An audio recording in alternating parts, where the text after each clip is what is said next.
kuti muchidimbu ndine shoko rakataurwa nababa Bishop baba ndakatanga kuvaona nekuvaziva vachiti itirwa zvakanaka komborero mweya wakaramba uchingogara mandiri nepfungwa idzodzo dzekuti ndiitirwe zvakanaka nekukomborero. Nanhasi vakandiitira chinhu chakandinakira, nanhasi ndo chandinoita ende ndinochifarira. Ndakawedzerwa zverimwe basa pamusoro pechinhu ichocho, nazvino ndiri kungozvifarira zvese zvakanaka. Vakanditengera chigero.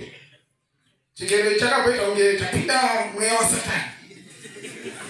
Kozi ndakangoti ndichingonoda unochishandisa muguta reHarare. Ndakabva ndabiwa. Panguva imwe cheteyo, zuva rimwe chete ndakati ngochivhura mubhokisi.